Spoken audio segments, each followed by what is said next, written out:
So yesterday's GameCon teaser gave us a very small glimpse into the direction that Warframe may be heading, hinting towards something in relation to Albrecht and Entrati and of course the man in the wall. So I thought now, days before TennoCon, might be a good time for a bit of a reminder as to who Albrecht is, or a refresher as to how big of a deal this is for Warframe's direction. Albrecht Entrati was the pioneer who first bridged our realm to the void, a man of unparalleled intellect and abundant resources, setting the stage for the Orokin Empire's expansion across the solar system and even to distant stars with the help of solar rails.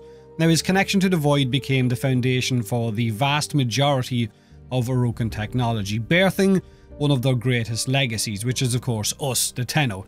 He was basically the father of Orokin technology.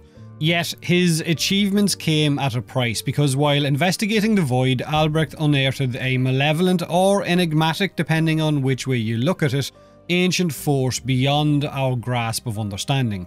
The weight of this discovery, and of course the fear that he suffered after it, followed him for the rest of his life, until his death or his disappearance, because there are hints, of course, judging by yesterday, that he might be still alive. But before all of that, Albrecht of course was driven by an insatiable quest to understand the void and the power it could bring, but this would also lead to the fracturing of his own legacy. The thoughts that mankind could not outlive the sun's eventual death spurred him on in his research. Mankind, in his eyes, needed a way to travel and explore in order to survive. But when all of his other scientist friends laughed, abandoned and ridiculed him, he eventually succeeded. In his lab, encased in a protective seriglass bell, he stepped into the void. He found himself looking at a bright plane of existence that had dark black stars, a reverse reality. However, as the bell passed between reality and unreality, it shattered, leaving him face down on broken glass on the floor of what he still believed to be his laboratory. But it wasn't. It was a mirrored, broken off segment of his lab drifting within the void. Confused and covered in cuts and in pain, he noticed that he wasn't dead. Then he heard footsteps walking on that shattered seriglass, and as he looked up expecting to see his daughter and I guess imminent failure, he was shocked to see a reflection of himself, an entity basically which looked like him, which called him by a childhood name, Little Bengal. This kind of sounds familiar, right? Like being called kiddo over and over again, spoken to as if you're a child, belittled in a way. This entity, of course, is what we now know as the man in the wall, but confused and scared, Albrecht turned and ran back to the portal's entrance. After jumping through the portal in pain and vomiting on the floor, he realised that he couldn't see or speak, but he could feel the other entity trying to come true. So he picked up the shattered glass and using his own blood, he wrote the words "close it" in reference to the portal, which his daughter happily did. But it closed just as the entity's fingers came through, which chopped them off. These fingers, of course, were then experimented on and became the reliquary drives that we have in-game right now in our Railjacks, that big finger in the bottom of it. But Albrecht finishes off his story by saying he doesn't know if it was him or the entity that escaped the void that day, which sounds weird, right? Because he's the one telling the story. Was it I who escaped? Or the other? Now, by most accounts, Albrecht Entrati seemed to have vanished from the Origin system after expressing a longing for his life to end, hence of course the refusing to take the Kuva. However, Deviri might hold clues to his eventual destiny. Akrithis has mentioned a stranger arriving in Deviri ages ago, recounting tales of the void and realms beyond its reach. This individual referred to themselves as the Scholar and appears to have been Albrecht himself. Now, the King of Deviri granted him the right to establish a lab to probe the void's mysteries, study it. Basically, it would mirror his original lab back in the Origin system. Now, he said that the hour would arrive when Deviri's significance would manifest and a mission of atonement lay ahead, and he would require assistance. Yet, mysteriously, Scholar's Landing, the island that housed his laboratory, evaporated overnight, taking Albrecht with it. Because in Deviri, of course, the islands have a habit of being swallowed up by the void as it encroaches on it, because the man in the wall seems to be trying to break in.